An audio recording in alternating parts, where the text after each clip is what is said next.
Good evening, everybody. Just to confirm that the chair will not be attending today, neither will the deputy chair, the vice chair. So we will need to elect a chair for this committee meeting. Before I do that, I'm going to invite the leader to say a few words. Thank you. Tony, thank you. Sorry about this tonight. I apologise, but the chair was taken to hospital on Saturday night and still in. Although I spoke to her today, she is continuing to improve, but I have real concerns. This is the second time for the same thing, and I think they want to observe. And Councillor Susan Boatshaw, as vice chair, won't be in attendance.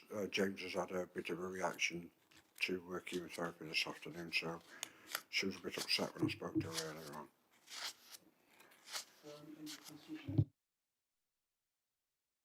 Yeah, good evening everyone. So we just need to elect a chair for the meeting, so if I can have any nominations please. Councillor Skinner. Councillor Skinner. Anyone else? Second, Councillor Skinner. Skinner. All those in favour? Short straw. Perfect.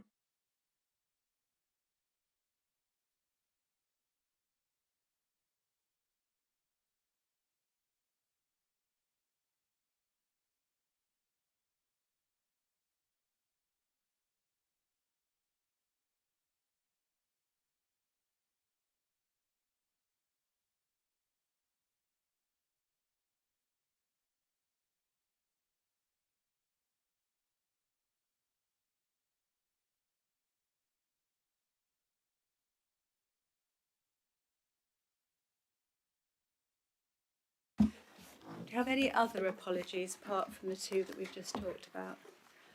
Councillor Tyswell. Sue Bagshaw, I'm substituting for her. Anybody else? Yeah. Councillor Carley and Councillor Faber are substituting. Okay, thank you. Any others? Okay, thank you. So, Yes, I'm substituting for the chair, Liz Williamson. Sorry. right, is that it? Thank you. So, any declarations of interest? Yeah. After speaking to Jeremy, it was suggested that in the interest of transparency, I declare a non-pecuniary interest in item 1, the community governance review, because I live in one of the areas that is likely to be moved. Okay, thank you. So the next item is the minutes of the last meeting.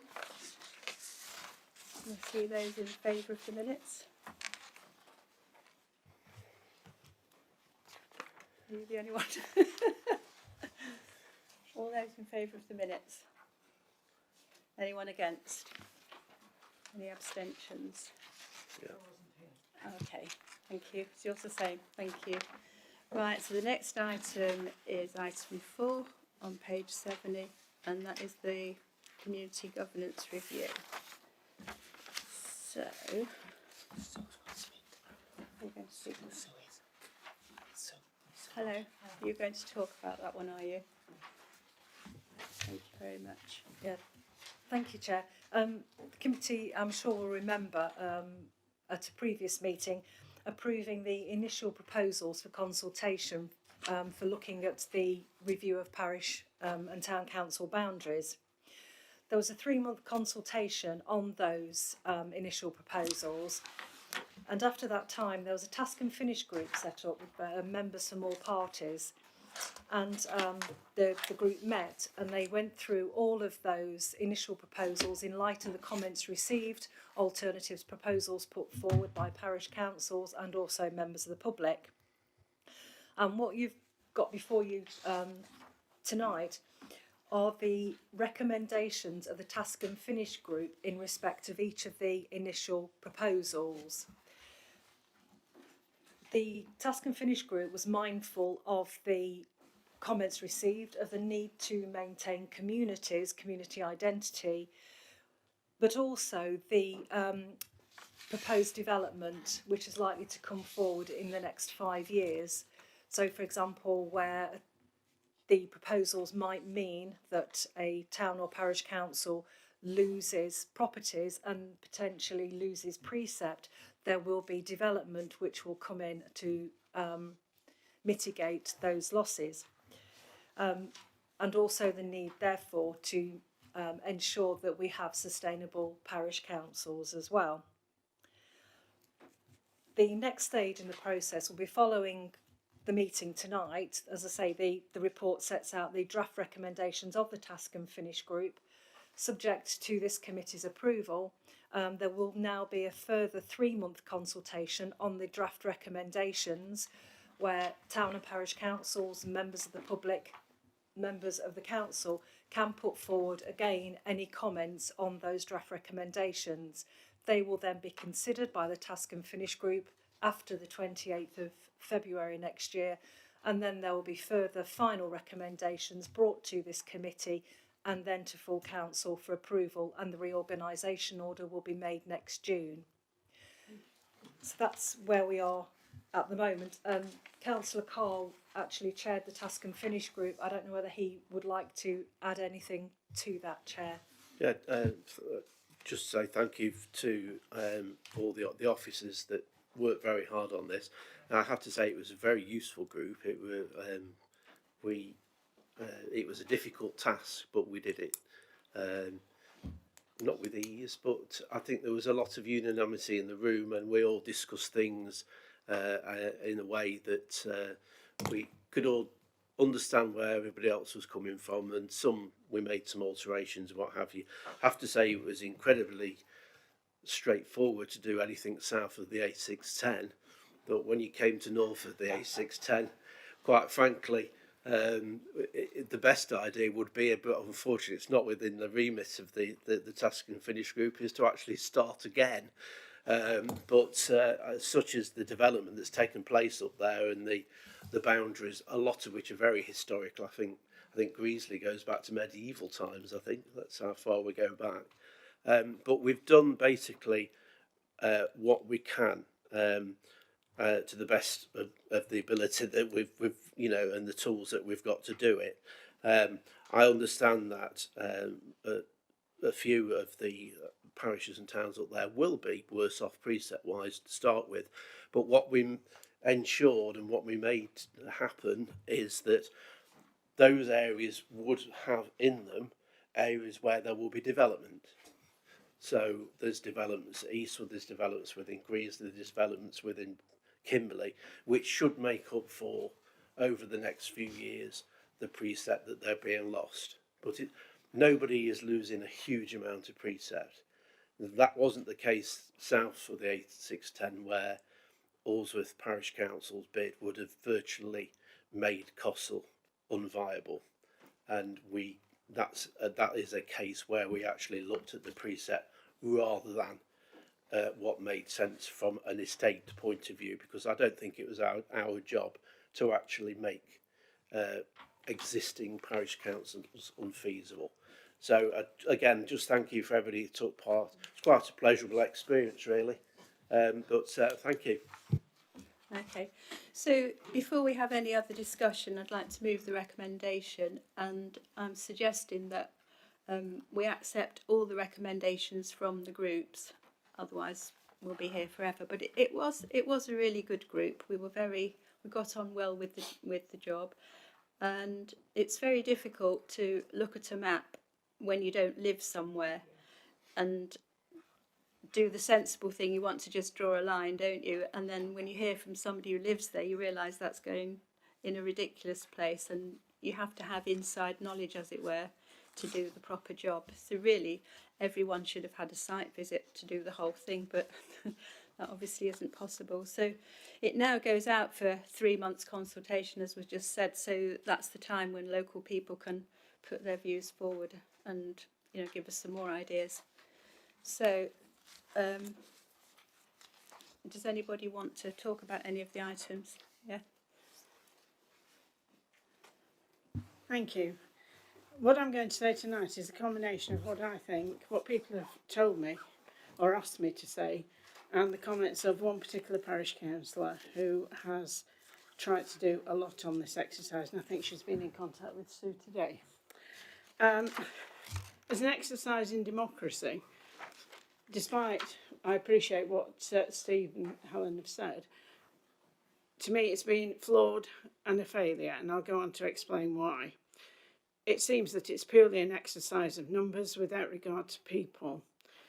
The residents' objections, particularly in Greasley, which does go back to the Middle Ages, but not all of us were there then,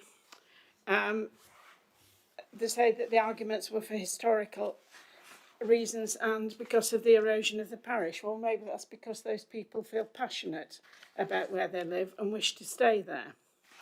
The Task and Finish group suggests that proposals will result in the loss of precept, which we've heard from Steve tonight.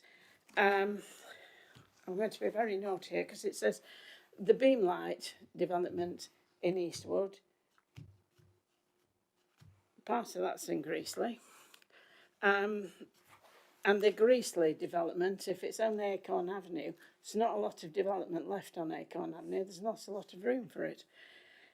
But any loss of precept could impair Greasley Parish Council's ability to maintain its sports centre. It is the only parish council that runs its own sports and community centre, and they have raised the precept for at least the last 2 years.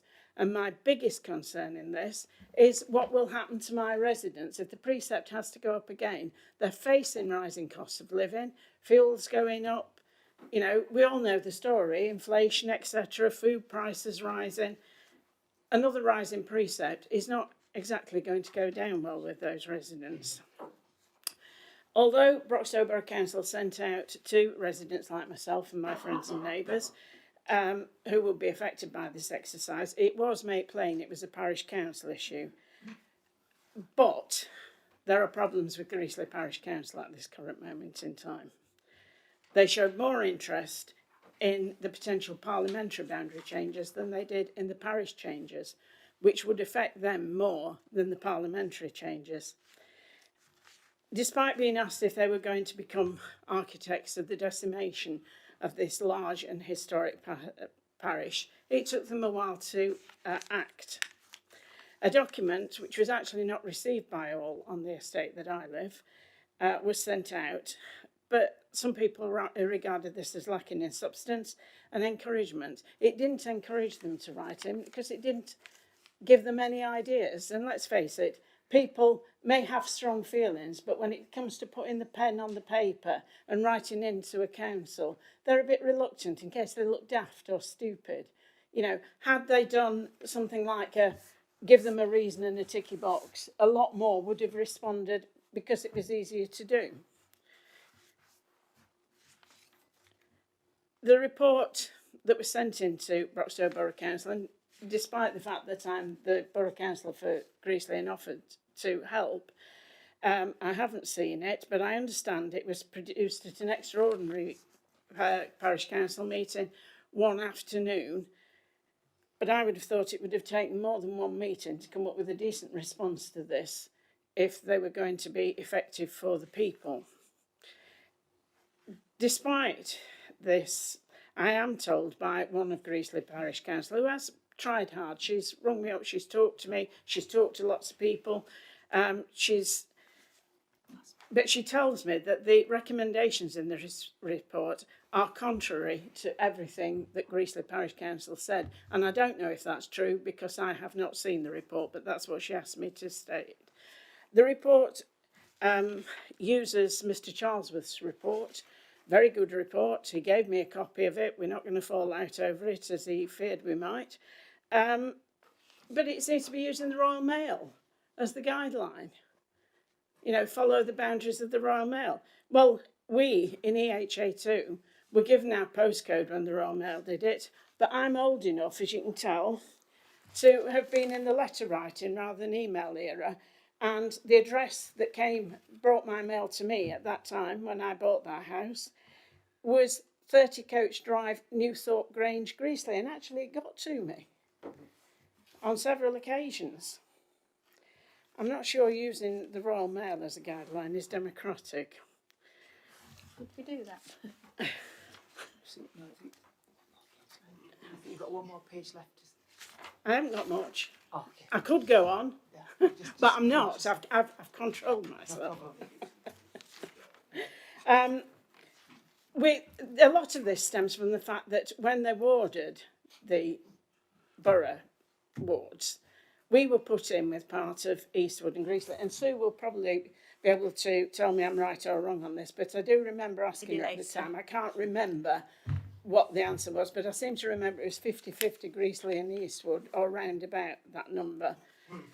But actually, we've always then been told we were Eastwood, despite the fact we were in Greasley. And I'm not speaking about the current borough council, because if he wants to say anything, he can, he's here.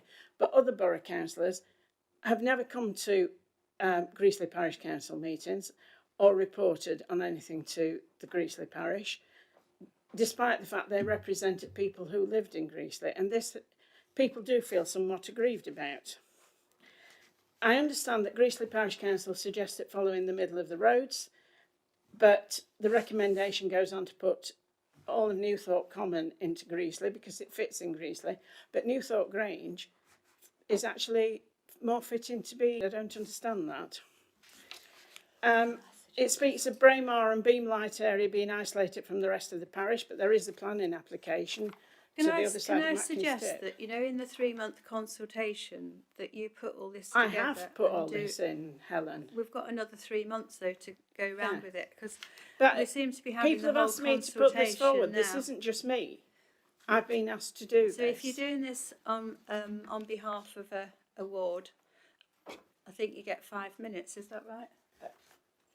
No? This is not a ward. Or whatever it It's is. the committee, so really it's down So to can you as she the carry chair. on? I think we should allow the council to finish because she's nearly finished. Okay.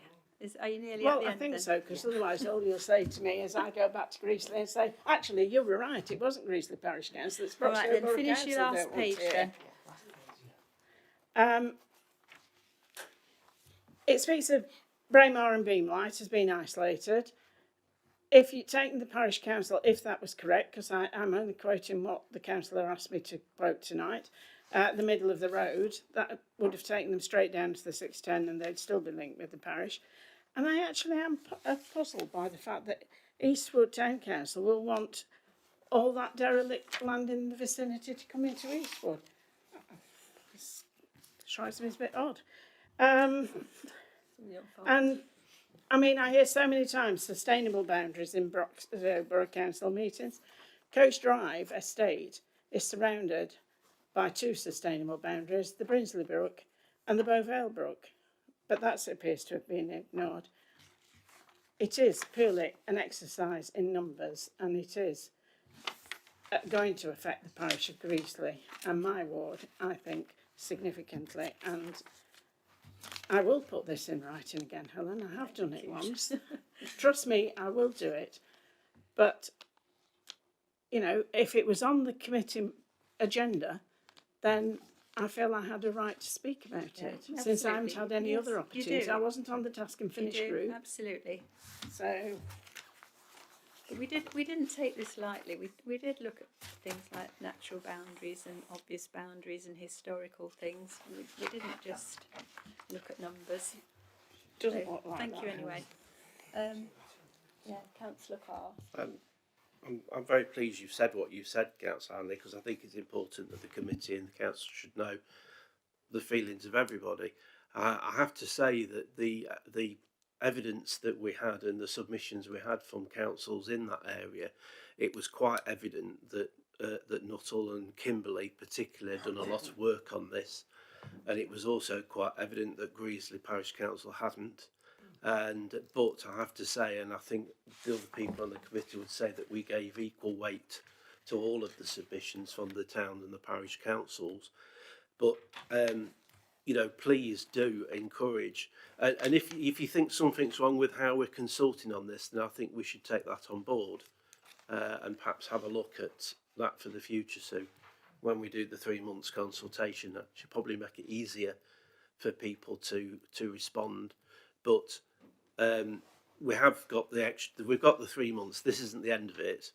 We have got the extra 3 months, and nothing is set in stone at this stage. But you know, we need to see what the outcome of the next 3 months is. I think before this committee makes its recommendation, it'll be full council, won't it, at some stage? Yeah, Councillor. Yes, thank you, Madam Chairman. As you know, I was a member of the task and finish group, and as you well know, and as Councillor Carr has said, we spent an awful lot of time. I think it was at least 3 meetings, if not 4 meetings that we had, of getting on for 2 hours duration on each occasion. And it was certainly very interesting. But it wasn't purely a numbers game. It was very much looking at how communities fitted together and the best fit that we could provide. And we, in the north of the borough, and I know that there's been some jokes about the difficulties in the north of the borough, but those of us from the north of the borough were really under an obligation to try and explain how those communities fitted together for the benefit of those who didn't know, who came from the south of the borough. And I hope we did a reasonably successful job there. But the important point that's been made tonight is that these are recommendations that will go out to those communities that are proposed to be affected. Every person, and Sue Rudden will correct me if I'm wrong, but every household will be consulted, and it will be up to them to say what they think. And we will judge the way forward on the basis of that evidence that we have in front of us. As I think you are aware, certainly Nuttall Parish Council put out an initial survey, and what we had on there was a tick box. They could write other things down if they wished to, but it was a tick box, which is easy enough. I think I forget what the question was now, but I can see how a question can quite easily be phrased to a household that it is proposed under the recommendations here should change from one parish to another. Do you want to go to parish X, or would you prefer to stay in parish Y? And that's a simple thing, and they can tick the box. So I don't think that's a difficulty. The crucial thing is that every household that is proposed to be affected as a result of our recommendations as a task and finish group will be consulted, and indeed the parish councils themselves.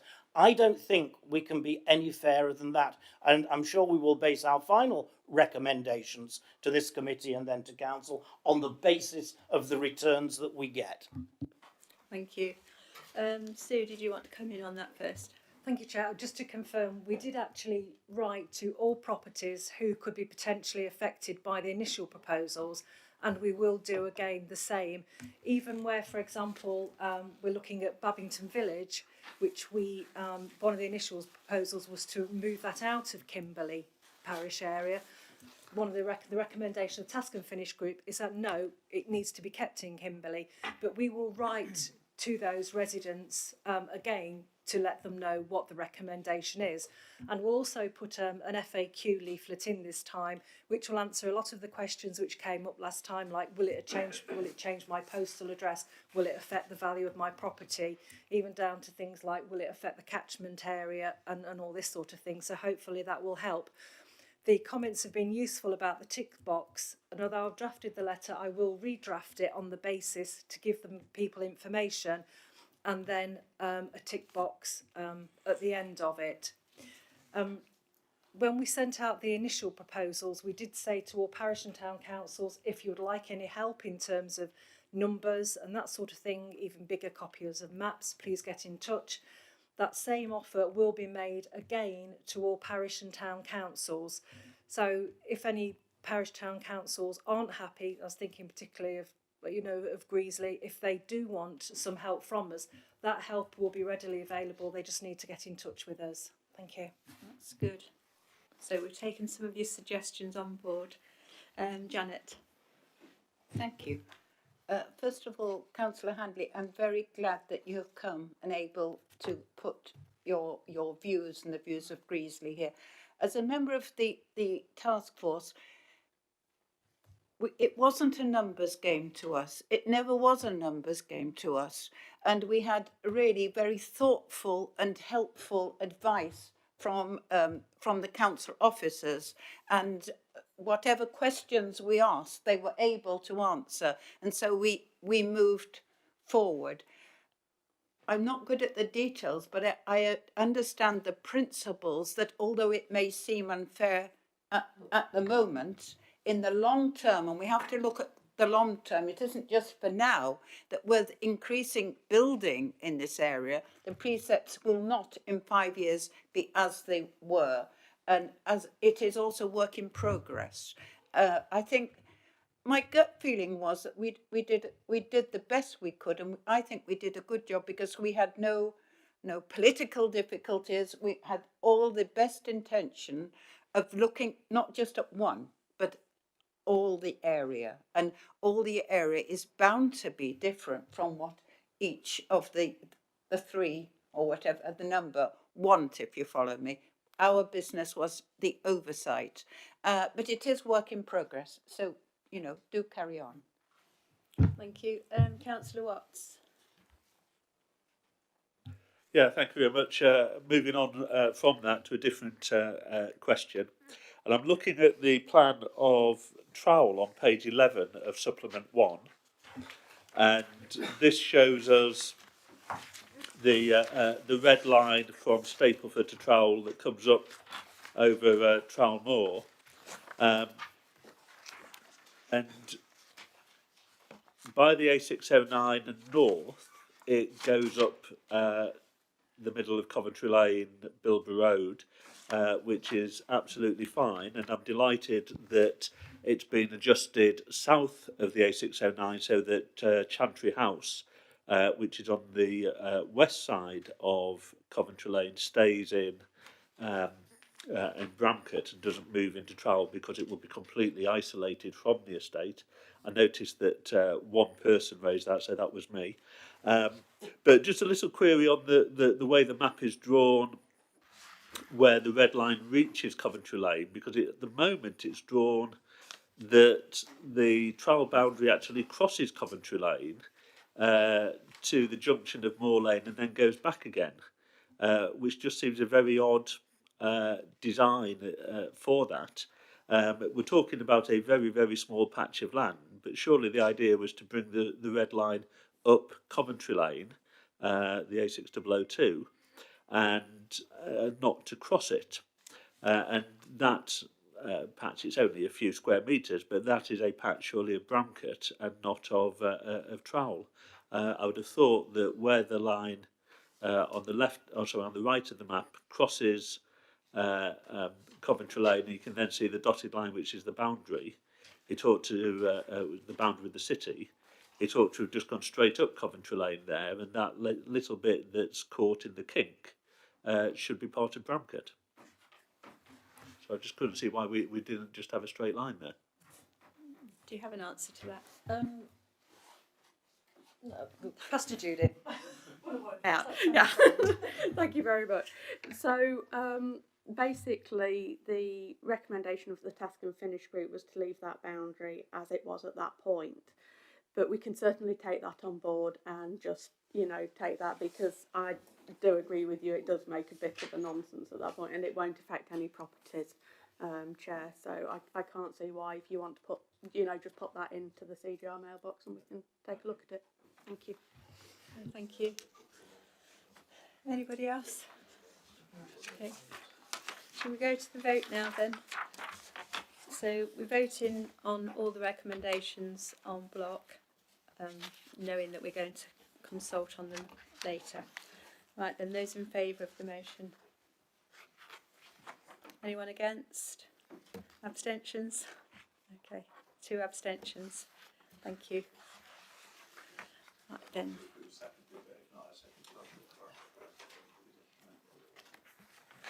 All right then.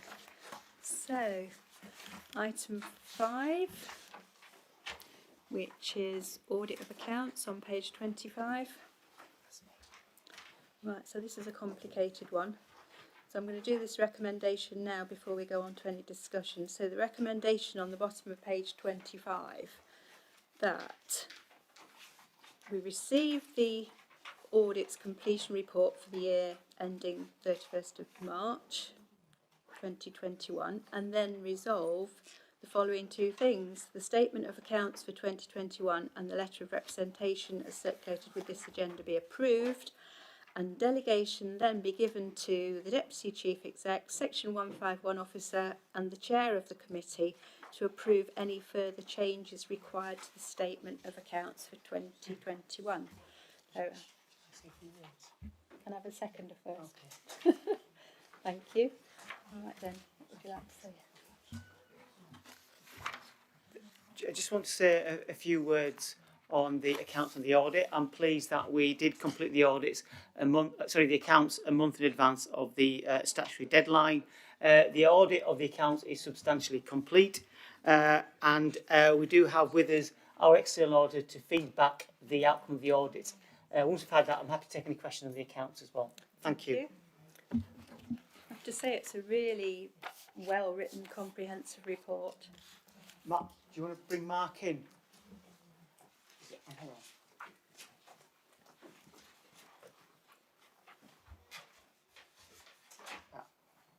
You just need to turn that on so we can. Hi Mark, can you hear us? Yes. Right, so I've introduced the report. I mentioned that the accounts were complete a month in advance of the statutory deadline. The audit is complete by one small piece of work. The fact that we are expecting a clean and unqualified opinion, and also that you've substantially completed your value for money work as well, which is with an appendix we circulated a little bit later on. So I'll hand over to you to speak to your part of the report. Thank you. Thank you, Zolf, and hopefully everybody can hear me, and I'll just take a nod if that isn't the case. I think, to be perfectly honest, Zolf, I think you've covered the absolutely pertinent points in our report, really. What we call our audit completion report sets out findings on the financial statements. The executive summary, which I've got on page 145 of the pack, is probably the only page that I'd really draw your attention to. It confirms, as Zolf said, we are predicting issuing an unqualified, which is a clean opinion on the financial statements. And that work is substantially completed, apart from one area which we're expecting to receive. I think it's the 6th or 10th of December, and therefore we'd like to get the final opinion issued out this month. A couple of areas that are ongoing. The value for money work is substantially complete, and there's a supplementary report attached to this. I'll come on to that very briefly in a moment.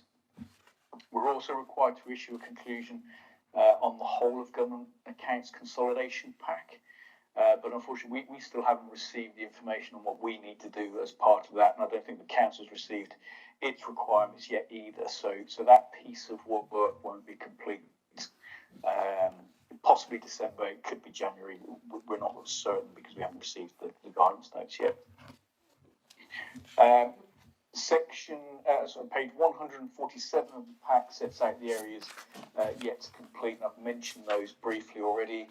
The only other thing I would point out is section 6 of our report, which is page 162.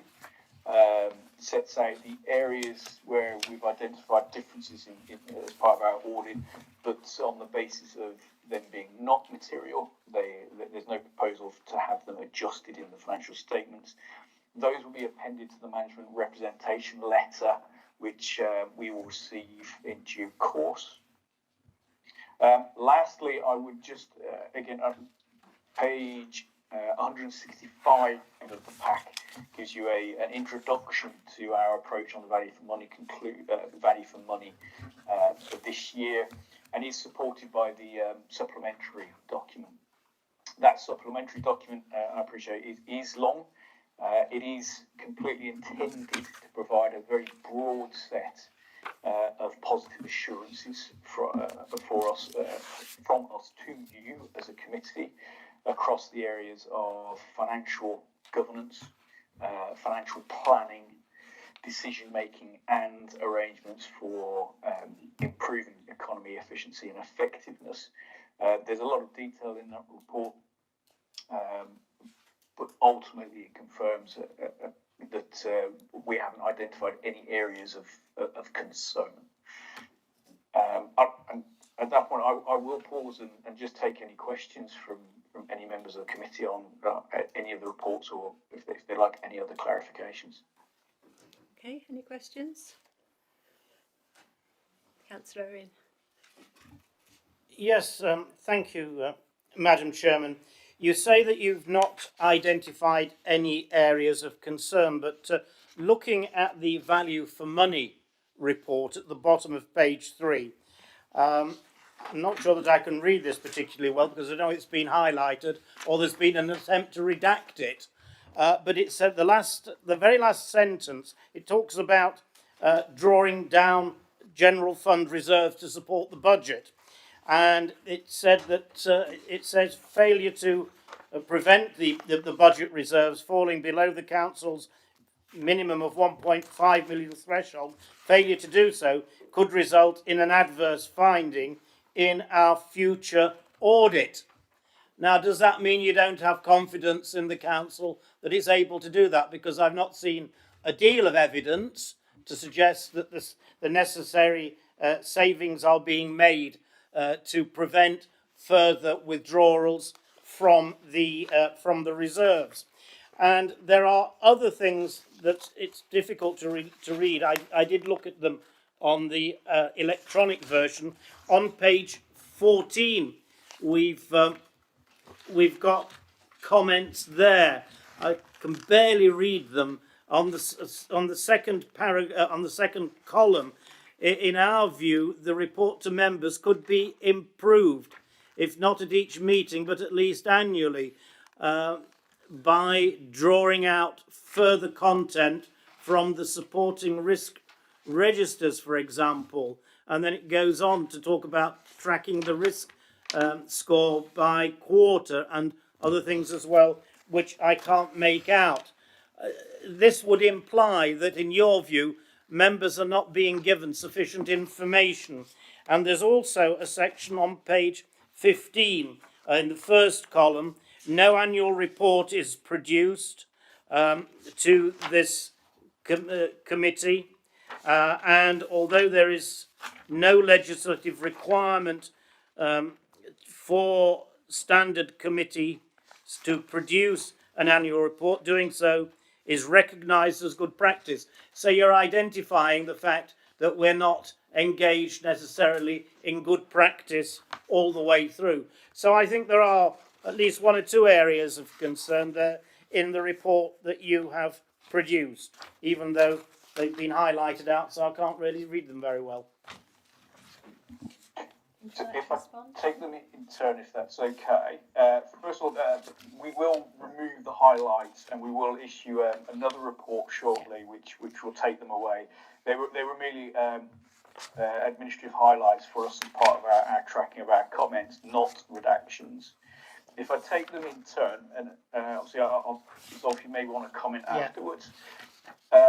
In the first part, when we're looking at the authority and its medium-term financial planning, we have looked at and we've pulled up the stones over the financial plan, the key judgments that have gone into your medium-term financial planning, including the costing and income basis, and we are satisfied that not only the process in getting there, the judgments that were made in getting to that judgments, and also the level of the existing financial reserves is not an indicator. And we do use a lot of negative language in our approach. We talk about significant weaknesses. We have no concerns at this point that over the council's financial position. There is always a need to make sure that any authority manages its financial reserves. And this is already recognised within the council's medium-term financial strategy.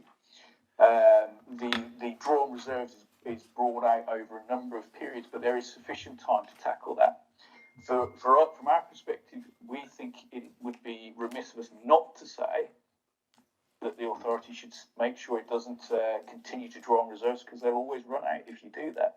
But the rest of the report does clearly say that the authority does have arrangements to cover and to bridge any gap and fill those gaps. That's why it's appropriate for us to flag, but we don't have any specific concerns at this point in time.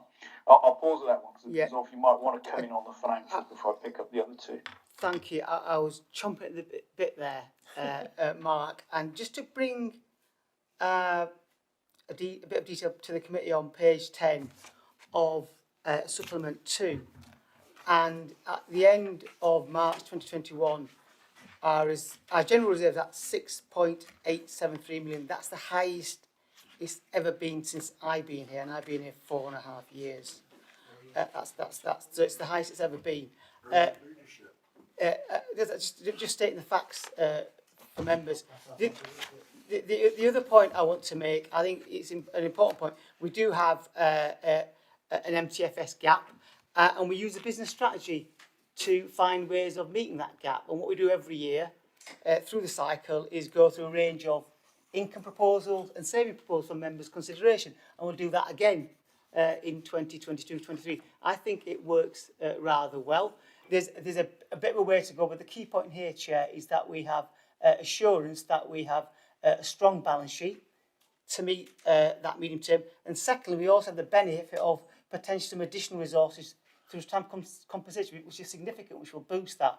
And we also have the benefit of some potential receipt on some land we're selling on the crematorium site. So overall, the point I'm making to members is that we have a good position in terms of our balance sheet. Thank you. Councillor Radunovic, did you want to make a comment? Chair, I feel further comment now would be rubbing salt in his wounds. It must hurt him that the council is so well managed, especially after the Fawcett County finances. But Chair, there is an issue I want to draw attention to. I think on the recommendation, there is a delegation arrangement to approve any further changes. I'm sorry I didn't draw this out earlier. I'd like to change that to only minor changes to the wording to the statement of accounts. Any substantial changes must be brought back to committee. Right, so how do we do with that? So does everyone agree that it should just be any other changes come back to the committee? Otherwise, have we got to make this into a... No, you can, if we agree the wording, then that can just be made to the amendment. Yeah. But if anybody... So if everybody here agrees with it, we can just go ahead with that. It's a sensible thing. So does everyone agree with that wording? Yeah. Okay, thank you. So somebody got that to write it to it. Did you get that down? Thank you. I'll deal with that if you want. Okay. Tomorrow, Martin. It's just the word only, we're going to chair the committee who approve minor changes to the wording required the statement of accounts. Any substantial changes must be reported back to committee. Yeah. Right, so are there any other questions or comments? So if I may, I do apologise. I did catch some of that. There were two other queries raised in the report where it was highlighted. Could I just point those out? There was an area on page 16 of our supplementary where we talk about risk management. We have reviewed the authority's arrangements for risk management, which include the work of the risk management group, as well as the reports that come through to members.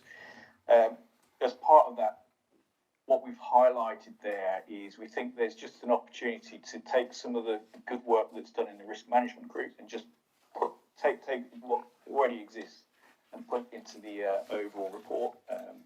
So there's no weaknesses in the arrangements. We just think there's a way that things can always be improved and better. And the other point was raised about the annual report of the governance and of the committee through. Again, this is just something that some authorities do. It's an area that we think is good practice. But at the same time, you have to remember when we think about how you work as an authority, there are what we would call existing arrangements to take the minutes through and representation in terms of governance through to other committees. So nothing is missing. It's just an opportunity to do something slightly different. And then if I could just, and I do apologise, it's just because of the sound coming back to me.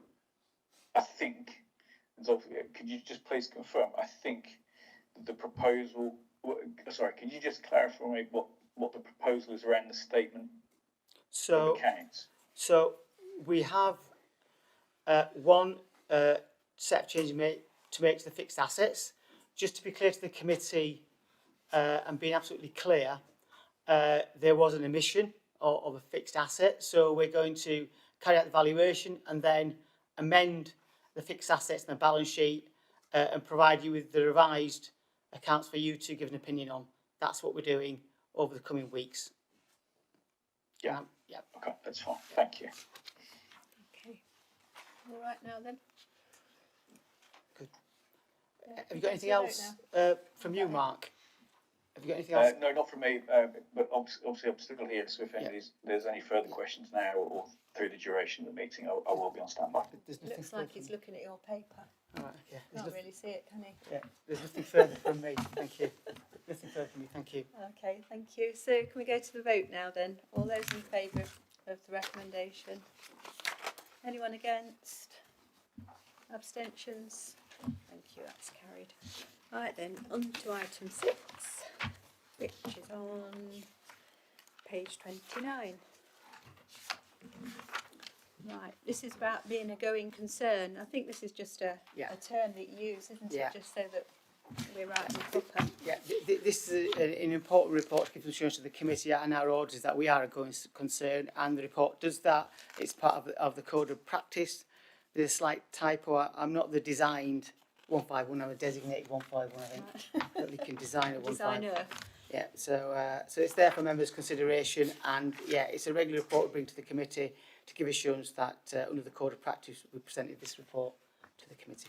Thank you. Right, so the recommendations on page 29, is there a seconder for that? Thank It's a you. note report, Chair, yeah. Chair, can I just make a comment? Oh, just noting, yes, yeah, do. Chair, one of the comments I think that needs to be made about going concern status is the potential for a third or future lockdown, and the financial implications that would have and the risk associated with the councils. And the reason I bring this to your attention is that up and down the country there are a number of councils, I'm sure you've seen, where facing bankruptcy or liquidation. The situation in Croydon is one particularly, but also places like Exeter have experienced severe financial hardship, as has Northampton. And I think with the information around the new COVID variant, it might well be worth us having a chat after Thursday's policy meeting to set up a risk meeting should we go into a potential further lockdown. Then obviously we'll need to review the financial position, if there are further grants. It's just a risk associated.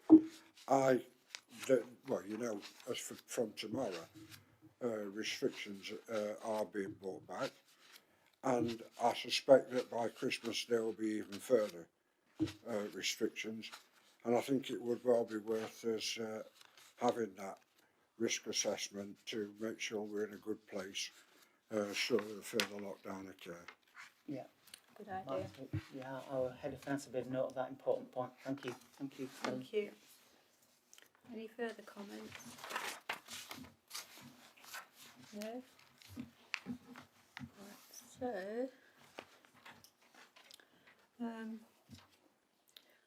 so we've just got to note appendices 1 and 3 of the report, and am I on the right one here?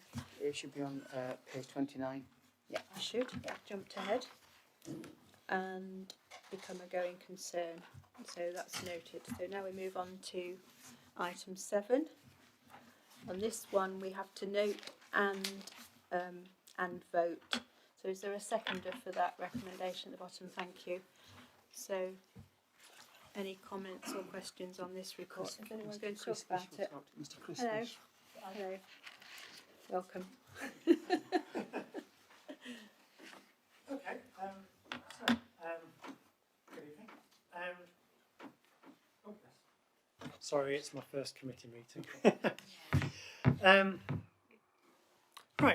This report is the Internal Audit Progress Report. The majority of it, the first and third appendixes, are set out in a format and deliver information that I'm sure this committee is familiar with.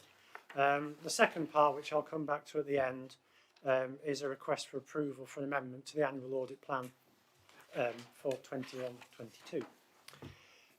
So, Appendix 1 provides a summary of the audits that have been completed since the last meeting of this committee.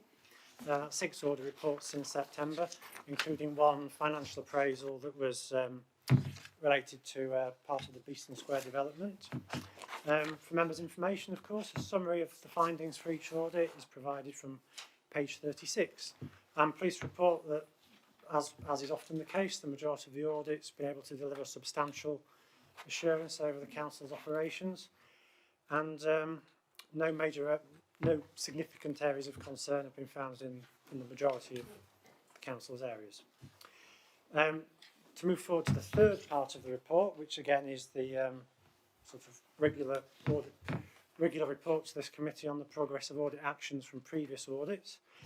I'm sure members might recognise some recommendations from audits that go back quite some time. I'm pleased to report that there has been progress on these in the last few months. I've spent the first part of my tenure in this interim role as an opportunity to get round and refresh the approach to following up these actions, and some of them have indeed been completed. I'm also pleased to report that of the audits that have been issued more recently, there's been a pleasing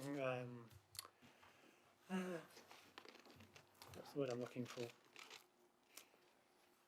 I'm pleased to say that audit recommendations from more recent audits have been implemented on a quicker timescale, is the point I'm trying to make. So it's less of an issue that audit recommendations are starting to linger over time. The second part of the report, which is the part that involves a request to this committee for approval, is, I'm sure the committee is aware, the previous Chief Audit and Control Officer, to my left, has recently been successful in being appointed as the Head of Finance Services. I myself, until recently, was Senior Internal Auditor at the Council, have been for several years, and I'm currently appointed on a secondment basis as the Interim Chief Audit and Control Officer. This arrangement's working well, however it doesn't of course mean that my previous role is now vacant. So we do have a shortfall in the audit resource that we have to complete the audit plan for this financial year. And as a result, I think it's page 41, yes, page 41, having performed a risk analysis of the audits that remain to be completed for this year, giving consideration to the number of audit days that are required to finish the plan, and also which audits can be picked up relatively straightforwardly early on in 22-23. There's a list of 8 or 9 audits, I think, to request the approval of the committee to defer these into the first quarter of 22-23. Thank you very much. I'm open to questions. Thank you. Anybody got any questions? Yeah. Thank you, Chair. Yeah, I mean, just on from page 42, the internal audit follow-ups. We've obviously got 3 there that have been ongoing for an awful long time, particularly the procurement and thing. Have we got any dates as to when we're likely to get these finally resolved? And on the cash payment kiosk, am I right in thinking that we're possibly going to dispense with it, which will effectively negate any further action on it? And equally the housing repairs. So can we just have an update on those 3 that have? I mean, they've all been outstanding now for more than a year. Do you know the answer to those? Are you going to do that one? Thank you. Yeah, thank you, Chair. Through you, certainly on the procurement side, this is very much an area that comes within my remit with procurement, and we're committed, myself and the officer who's leading is our procurement lead. We're committing to have this work done and aiming to have it done in time for the next committee here. So certainly March 22, we'll get this resolved. I mean, the contract management framework is in place. It's just in terms of getting that properly embedded across the council and get some training done. We're working with the I'm working with the lead to do a training module or certainly a video that we can deliver to officers as well. So from a procurement perspective, both the items that were brought forward plus the items that have been brought up with the latest audit, we're committed to get that done sooner rather than later. Similarly with yes, the cash receipting ones again. I think if we see things develop in terms of the kiosk and bringing in the all pay system that we're looking to do, obviously many of the recommendations that came out of that cash receipting audit will effectively become null and void going forward, so that there won't be that need. In terms of housing repairs, I've not got the information to hand, but obviously we're now managing, through Chris as internal audit. We'll be again continuing to work with the department and making sure that the recommendations that we've put forward are actioned as quickly and efficiently as possible. Thank you. Okay, thank you. Did you say there was a video? Yeah, certainly in respect of procurement, we're looking at the best ways to get training modules out, and certainly the officer, our lead officer on procurement, is keen to sort of. He's done presentations himself and delivered, and he's going to, he's going to get something put together to have that as a video for. Would that be for us as well? Certainly, it's something once we've set it up, we can look to share. Yeah, that's good. Thank you. I welcome that. Any other comments or questions? Janet? Yes, it's the payment kiosk. Of all the things that I love in this council, that was one of the most important things, was the front desk and the help given to so many people. And the payment kiosk is not what it was. And it maybe it will just have to change, but it's not just about money, it's about the people, if you follow me. I mean, I may be out of order, but that to me is a very important part of this council, and I really want it to be absolutely first class with lots of people about and doing things. I know it's difficult. I know we're moving to a cashless society, but I just think I just want to see things going better. That's all. Thank you. Yeah, no, you look like you're drawing a deep breath to say something. Okay then. So we've noted a bit of it and we've got to vote on the rest. So all those in favour, hands up. Anyone against? Abstentions? Thank you. Right. Right, now we're on to the governance arrangements for the Beeston Town Centre, and that's on page 53.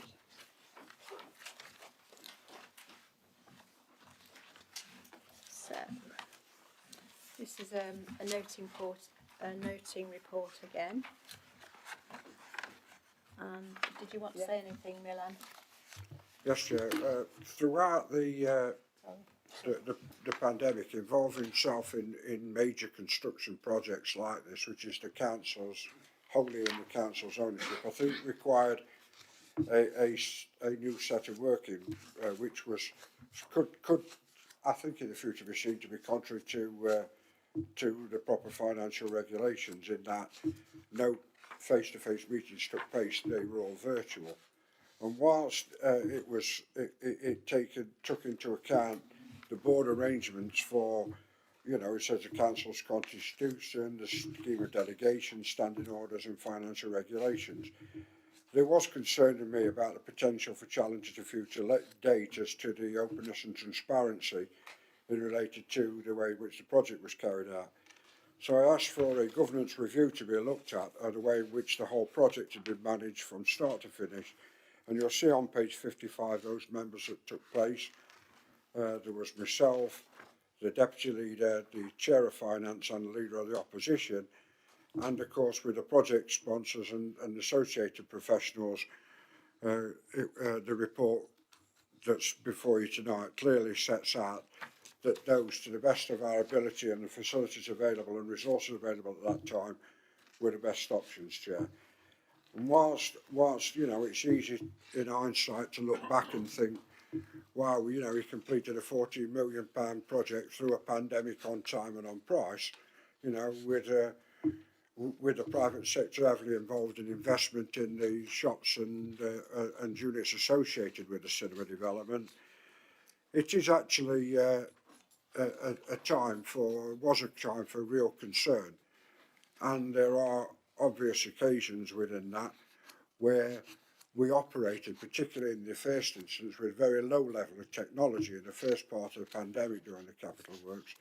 It was only during the later stages with the team's adaptations that we were able to, for instance, all see each other on screen, you know, so you've got visual clarification of the people that were there. So I think it's an important report, a very, very important report tonight, Chair.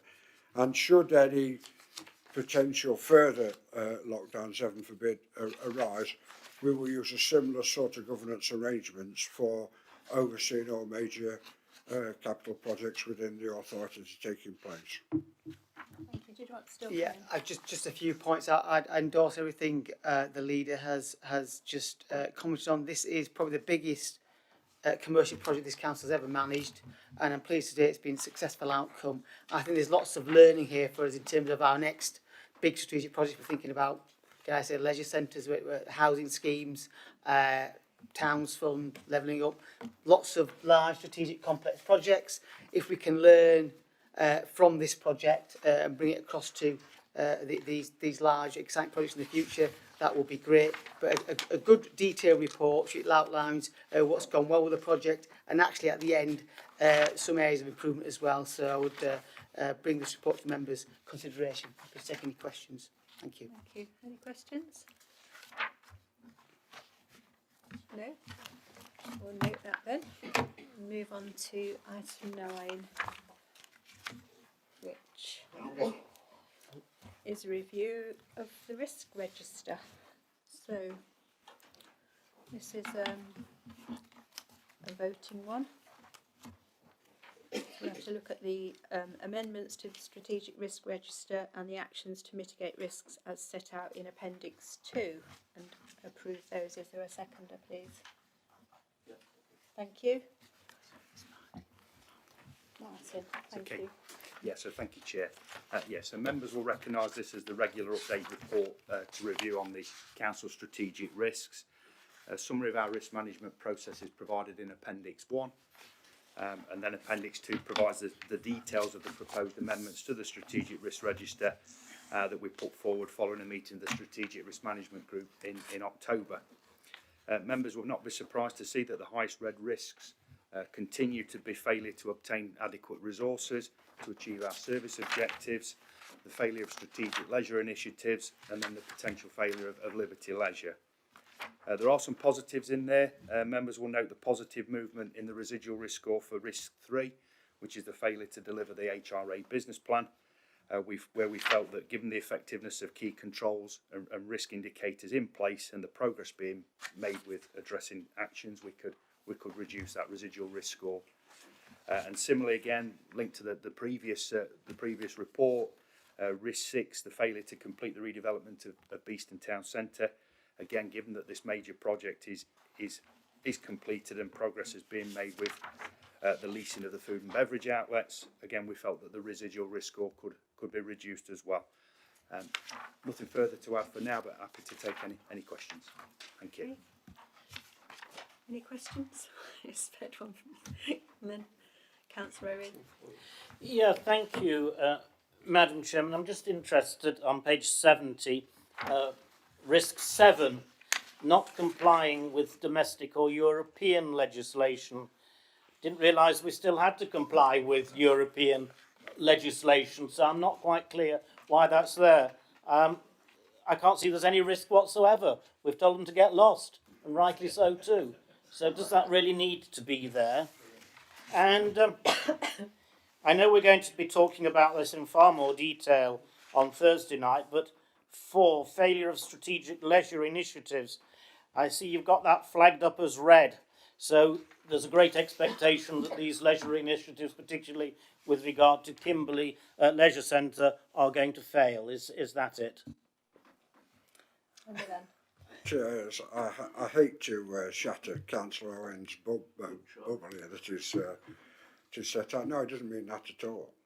And just deal with the issue of European legislation. Whilst it seems to be a bit of a joke at the moment, the fact that, yeah, we may be, but of course, you'll remember, for instance, town marshals were throughout the COVID pandemic, were employed partly funded through the European Social Fund. And there are still many aspects of programmes, including government programmes, still running. So that's why that's risk is still reported in there. And some of the things like the LEP initiatives and indeed the D2N2 initiatives are also funded from ESF funding until those programmes actually run out. But no, it doesn't mean that the failure of Kimberley Leisure Centre Councillor, in fact quite the opposite, despite the school's disgraceful, shall we say, exhibition of termination and taking advantage of a COVID situation to financially benefit themselves, we're optimistic now of resolving a user agreement with the school, which I hope to make an announcement of at the Kimberley Council. So you'll be able to put your congratulations to me, Philip, you and Councillor Eason personally on that evening. Well, there'll certainly be congratulations, but I don't know that they'll necessarily be going to you. Did you want to wait till Councillor Carr's come in? Councillor Carr. Yes, I was just going to be churlish, Chair, and say that actually there are a number of European legislations that are still pertinent to this country because they were part of the withdrawal agreement, and also keep the word European in because one day we'll be back. Fortunately not in my lifetime. You know something we don't? To be fair, I think I don't think there's much further I can add at this stage. Well, Okay then. On a serious note, Chair, there is, and I drew attention to this earlier on when I talked to early part of the meeting associated with the COVID strategy, and also I understand the government's position now on the Levelling Up Fund and potential further resources into the East Midlands and to this council will be laid before Parliament in a white paper on the 13th of December, Martin. I'm told it's the 13th, but that's when parliamentary time's been booked for it. But there is an inherent risk, and one of the reasons Liberty Leisure in particular lost out, especially during the pandemic, was as a tackle company they were not provided with financial compensation in the first part of the package for local authorities. Now that should not be allowed to pass by unnoticed. You know, those companies that were wholly owned, or those leisure centres wholly owned by local authorities as in their immediate control, of course, was financially compensated to 100%. But during the first, 12 months, I think, places like Kimberley Leisure that were managed by Teco companies were actually excluded from the government financial compensation scheme. You know, let's not forget this. It was nearly the creation of Liberty Leisure was nearly a financial crash for this council. And it was only at the end with a further 900,000, I think it was, that they weighed in at the end. Otherwise, you know, this council would have been £1 million out of pocket on a Teco company that had real financial difficulties, and up and down the country. You've only got to read the papers. It says that about 33%, about 1/3, local authority leisure and sports centres will not fully reopen after the pandemic. You know, there has been a wholesale shift in the way in which the thought process is operating, particularly regarding the leisure market, Chair. And I'll wait to see now whether or not contained within the white paper proposals is the fact that leisure will become a statutory function of district councils, because that was put to leaders across the country whether or not we would support it, and my answer was an emphatic yes. I only just realised you have to pay furlough back. I thought it was a gift. Right.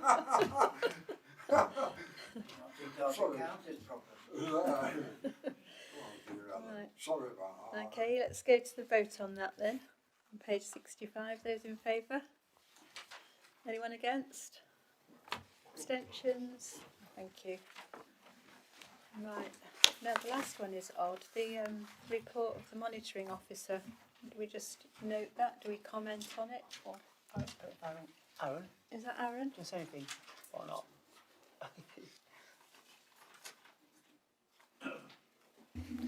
So through you, chairs, you can see we have we have to report all findings of fault from the ombudsman. This one's a bit of an anomaly, in fact. The information that we provided to the ombudsman indicated there was no issue with the shower. It operated as intended, but at a low pressure. And we asked to go through their internal process for a reconsideration of their determination, which they felt their original determination of fault was justified.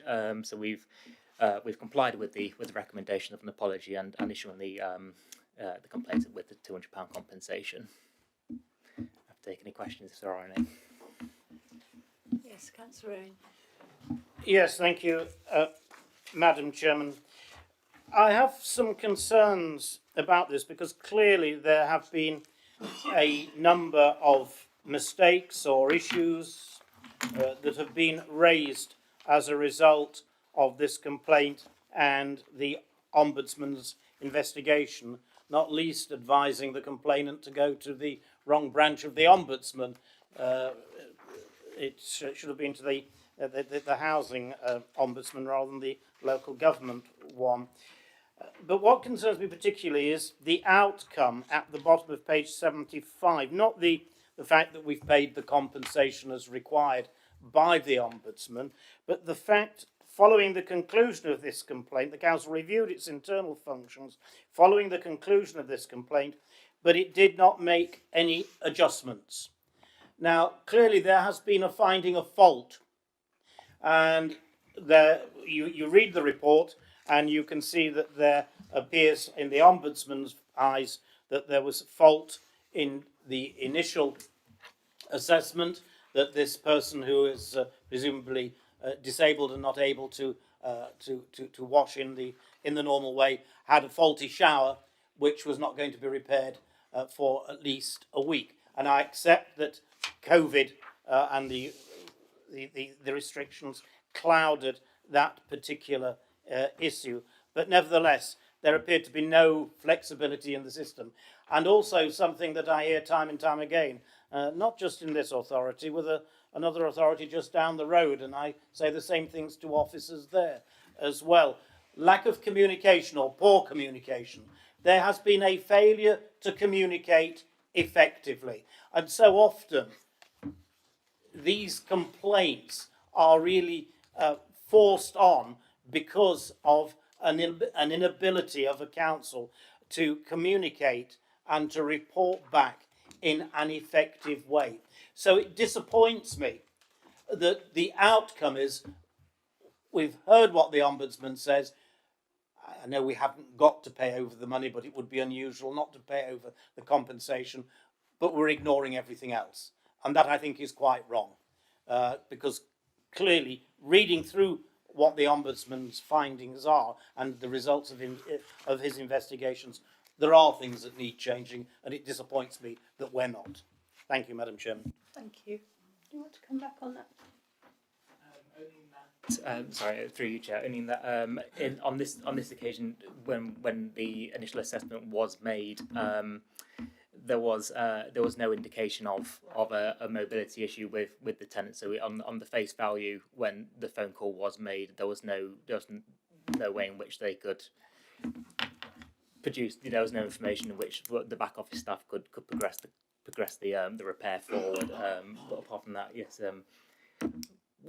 that's all I'd like to add for that. Okay, thank you. Any other comments? No? So we note that then. And on to the work programme. So here is the work programme. The recommendation is that we vote for it. Is there a seconder? Does anybody want to add anything or comment on it? No? That's it then. Those in favour of the work programme? Anyone against? That's carried then. I think that's the end then. Thank you very much, everybody. Your waste environment. I want to speak to the leader about moving the